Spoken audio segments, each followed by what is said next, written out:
বলেন ইন্না নাহনু নুহয়িল মাউতা। কাফেররা আল্লাহর রাসূল সাল্লাল্লাহু আলাইহি ওয়াসাল্লামের কাছে প্রশ্ন করলেন, ও মুহাম্মদ, আমরা যখন মারা যাব আমাদের তো পুড়িয়ে দেওয়া হয়, মানুষ মারা যাওয়ার পরে তোমার আল্লাহ পারে কিভাবে মানুষকে জীবিত করবে? এই প্রশ্ন করার পরে আল্লাহর রাসূল সাল্লাল্লাহু আলাইহি ওয়াসাল্লাম একটু চিন্তিত হয়ে গেলেন, কি জবাব দিবেন। হঠাৎ করে আল্লাহর রাসূল সাল্লাল্লাহু আলাইহি ওয়াসাল্লাম দেখলেন ফেরেশতা জিবরাইল ওহী নিয়ে আসছে।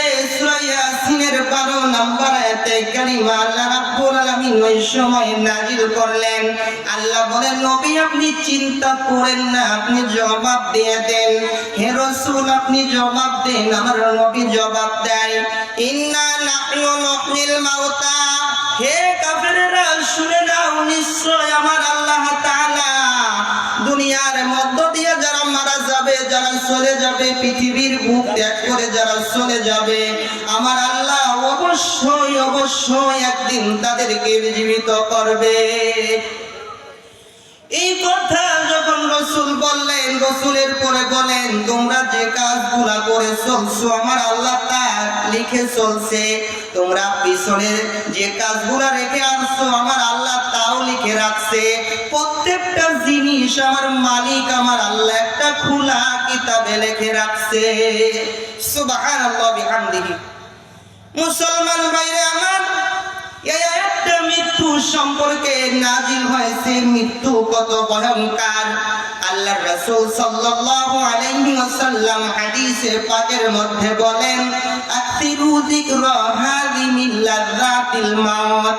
ও আমার উম্মতেরা, তোমরা অধিক পরিমাণে মৃত্যুকে স্মরণ করবে, কেননা মৃত্যু দুনিয়ার স্বাদকে ধ্বংস করে দেয়। মৃত্যু কি জিনিস মুসলমান ভাইরা আমার, আপনি যখন মারা যাবেন, মারা যাওয়ার পরে কবর থেকে আমার আপনার হিসাব শুরু হবে। কবরের মধ্যে যাওয়ার পরে একজন ফেরেশতা সর্বপ্রথম আসবে। আমরা অনেকে একটা ভুল ধারণা দিয়ে থাকি, মুনকার নাকির ফেরেশতা দুইজন আসে, এর আগে আর কেউ আসে না। ইমাম গাজ্জালির লেখা মরণের আগে ও পরে এই কিতাবটার মধ্যে লেখা আছে, মানুষ যখন ইন্তেকাল করবে কবরের মধ্যে রাখার পরে, মানুষ যখন কবরের মধ্যে রেখে দোয়া করে যখন চলে আসে, আল্লাহর একজন ফেরেশতা যার নাম কিতাবের মধ্যে পাওয়া যায় রুমাত। এই রুমাত নামক ফেরেশতা কবরের মধ্যে আগমন করে, আর কবরের মধ্যে আগমন করে ওই বান্দাকে উঠায় বসাবে। বসানোর পরে ওই বান্দার মধ্যে পুনরায় আবার রূহ দেওয়া হবে। পুনরায় আবার রূহ দেওয়ার পরে বান্দাকে বলা হবে, বান্দা, ও আল্লাহর বান্দা, পৃথিবীর বুকে যত ভালো কাজ করছো আর যত খারাপ কাজ করছো সমস্ত কাজ তোমার নিজের হাত দিয়ে তুমি লিখে দাও। চিন্তা করে দেখেন তো, নিজের হাত দিয়ে নিজে লিখে দেওয়া লাগবে। বান্দা পৃথিবীর বুকে কি ভালো করছো কি খারাপ করছো সব পাই টু পাই, কিন্তু হিসাব হবে, কোনো ছাড় দিবে না আল্লাহ সেই দিন। কিভাবে লিখবে? বান্দা তখন বলবে, আল্লাহর ফেরেশতা, লিখতে গেলে কলম লাগে, কাগজ লাগে, কালি লাগে, আমার কাছে তো কলম নাই, কাগজ নাই, কালি নাই, আমি লিখবো কি দিয়া? আল্লাহ রাব্বুল আলামিনের ফেরেশতার নির্দেশে তখন হাতের আঙ্গুলগুলি হয়ে যাবে কলম। শুধু তাই নয়, হাতের আঙ্গুলগুলি কলম রূপে ব্যবহার হবে, গালের থুতুগুলি কালি রূপে ব্যবহার হবে, আর কাফনের কাপড় রূপে গুলি কাগজ রূপে ব্যবহার হবে। বান্দা লিখতে থাকবে, পৃথিবীর বুকে যত ভালো কাজ করেছে সমস্ত ভালো কাজগুলো লিখে দিবে, কিন্তু খারাপ কাজ লিখতে বান্দা শিকার হবে না, বাধ্য হয়ে লিখে দেওয়া লাগবে। ও মুসলমান, একটু দিলের কান্না দিয়া শুনবেন ভাই। সূরা হাক্কর 18 নম্বর আয়াত 29 নম্বর পারার 7 নম্বর পৃষ্ঠার মধ্যে আমার আল্লাহ রাব্বুল আলামিন বলেন, ইয়াউমাইযিন তুরাদুনা লা তাখফা মিনকুম খাফিয়া। সেদিন তোমাদেরকে আল্লাহর আদালতে পেশ করা হবে, আর সেদিন তোমাদের কোনো গোপন তথ্য আর গোপন থাকবে না। খেয়াল করে দেখেন তো আপনি রাত্রে কি করছেন, দিনে কি করছেন, সদরে কি করছেন, গোপনে কি করছেন, সমস্ত জিনিস আমার আল্লাহ রাব্বুল আলামিন ভিডিও চিত্র ইতি দেখায় দিবে। কেমন লাগবে সেই দিন? পৃথিবীর বুকে আমি যদি কোনো খারাপ কাজ করি, আপনি যদি কোনো খারাপ কাজ করেন, আমার কাছে যদি আপনার কোনো খারাপ ভিডিও চিত্র থাকে, বা আপনার কাছে যদি আমার কোনো খারাপ ভিডিও চিত্র থাকে, আমরা চিন্তায় পেরেশান হয়ে যাই।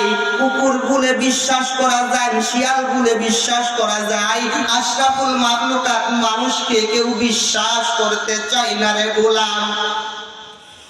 সেদিন কি হবে? কিয়ামতের কঠিন মুসিবতের দিনে কত কঠিন হবে।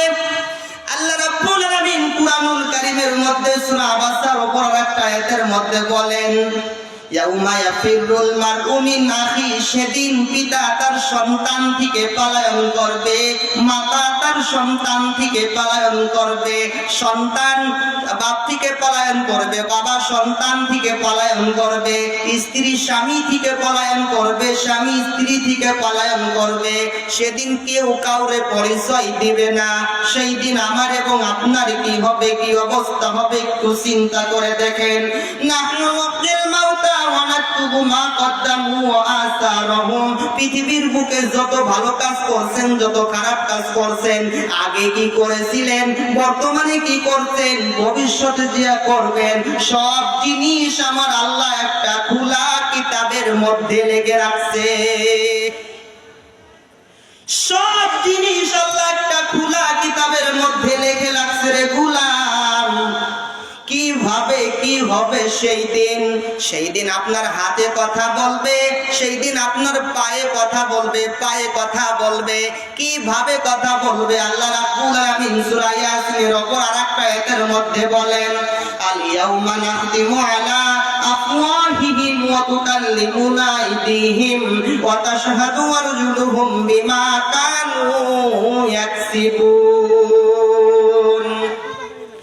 আল্লাহ রাব্বুল আলামিন বলেন, আল ইয়াউমা নাখতিমু আলা আফওয়াহিহিম, তোমার হাতে সাক্ষ্য দিবে, হাতের জবান খুলে যাবে, হাতে সাক্ষ্য দিবে, পায়ের জবান খুলে যাবে, পায়ে সাক্ষ্য দিবে, চক্ষুর জবান খুলে যাবে, চক্ষুতে তোমার সাক্ষ্য দিবে, সমস্ত অঙ্গ পতঙ্গের জবান খুলে যাবে। সমস্ত অঙ্গ পতঙ্গ যখন আল্লাহর বান্দার বিরুদ্ধে কথা বলবে, বান্দা জিহ্বা কামড়াইতে থাকবে, নিজের হাতের গোশতগুলি কামড়াইতে থাকবে আর আফসোস করতে থাকবে। সেই দিন ও মুসলমান, সেই দিন কি হবে? কাল কিয়ামতের কঠিন মুসিবতের দিনে যে এত ভয়াবহ শাস্তি হবে। কেমন শাস্তি? আল্লাহর রাসূল সাল্লাল্লাহু আলাইহি ওয়াসাল্লাম হাদিসে কারিমার মধ্যে বলেন, ওই দিন আল্লাহ পাক রব্বুল আলামিনের আরশের ছায়া ব্যতীত আর অন্য কোন ছায়া থাকবে না। ওই আরশের ছায়ার নিচেই বসতে পারবে মাত্র 7 শ্রেণীর মানুষ। পৃথিবীর সব কিছু ভুলে যদি আপনি ওই 7 শ্রেণীর মানুষের মধ্যে নাম লেখাইতে পারেন, আপনার মতো বুদ্ধিমান কোন ব্যক্তি নাই, আপনার মতো বুদ্ধিমান কোন লোক নাই, আমার মতো বুদ্ধিমান কোন লোক নাই।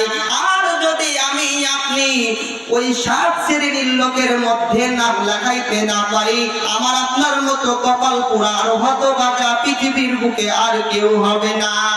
ওয়াজ করলে কি হবে বন্ধু? ওয়াজ শুনলে কি হবে? ওয়াজ শুনে কি করবেন? ওয়াজ করে কি করবেন?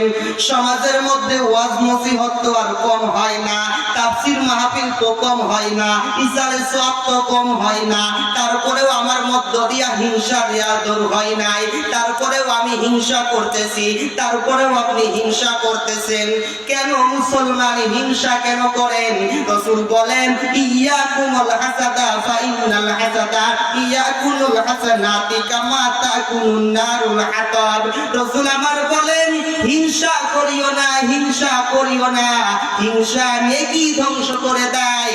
যেমন শুকনা কাঠ আগুনের মধ্যে ফেলাইলে ছাই বানায় ফেলাই, কিছু থেকে কিছু না বানায় ফেলাই, ওই রকম ভাবে হিংসা নেকি ধ্বংস করে দেয়।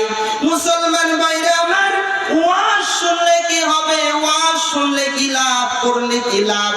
লাভ হবে তো আমলে, আমলেও তো তো লাভ হবে না নবী প্রেম না থাকলে দিলে, লাভ হবে কম আমলে নবী প্রেম থাকলে দিলে। সুপারিশ করবেন নবী রোজ হাসরের ময়দানে, জ্ঞানী যারা বুঝে তারা শুধু ইশারায়, নাদানেরে বুঝাইতে পারে কে আছে কোথায়। জ্ঞানীর মতো জ্ঞানী হলে অল্প কথাই বুঝে, কসুর মতো কসু হলে অল্প জালেই সিজে। আল্লাযী খলাকাল মাউত, মউত কিন্তু আমাদের অধিক আছে, মউত কিন্তু অধিক আছে, মউত কিন্তু অধিক আছে। তাই মৃত্যু আসার আগে মৃত্যুর সামানাকে জোগাড় করা। পৃথিবীর মধ্যে যত আমলই করেন আপনি, কোন আমলে কাজ হবে না যতক্ষণ পর্যন্ত নবী প্রেম আপনার মধ্যে না থাকবে, যতক্ষণ পর্যন্ত নবী প্রেম আপনার মধ্যে না থাকবে। আপনার মধ্যে যদি নবী প্রেম থাকে আপনি কারোর বিরুদ্ধে কথা বলতে পারবেন না। আপনার মধ্যে যখন নবী প্রেম আসবে আপনি তখন নবীর আদর্শে আদর্শমান হবেন। আল্লাহ রাসূল সাল্লাল্লাহু আলাইহি ওয়াসাল্লামের সারা জীবনের সুন্নাহ ছিল মেহমানদারি করা। এই জন্য আল্লাহর রাসূল সাল্লাল্লাহু আলাইহি ওয়াসাল্লামের যে সুন্নাহটা সারা জীবন সুন্নাহ ছিল, আল্লাহর রাসূলের কেমন আদর্শ ছিল, নবী কেমন প্রেম ছিল। আমার আপনার যদি একটা জোন মনে করেন আমি নিয়ে আসি, আমি নবী প্রেম বুঝাচ্ছি। নবী প্রেম কারে কয়? মুসলমান ভাইরা আমার, পৃথিবীর মধ্যে আল্লাহ রাব্বুল আলামিন পাঠাইছেন ইবাদতের জন্য। একে একটা কথা বুঝাইনি, সময় খুব কম। ইবাদত কাকে বলে? ওমা খালাকতুল জিন্না ওয়াল ইনসা ইল্লা লিয়াবুদুন। মানব আর দানবকে পৃথিবীর বুকে আল্লাহ রাব্বুল আলামিন পাঠাইছেন শুধুমাত্র ইবাদতের জন্য। আপনি ইবাদত কেমনে করবেন? ইবাদত কাকে বলে? ও মুসলমান, আপনি যদি ইবাদত করতে চান আমি আপনাকে একটা উদাহরণ দিয়ে একটা কথা বুঝাই। শ্রীপুর বাজার থেকে আগামী কালকে মনে করেন আপনি সকালবেলা একটা জোন নিয়ে আসবেন। জোন আনার পরে আপনার মাঠের মধ্যে আপনার যে ক্ষেত আছে, আপনি এই ক্ষেতের মধ্যে আপনার ক্ষেত আপনি দেখায় দিয়ে আসলেন।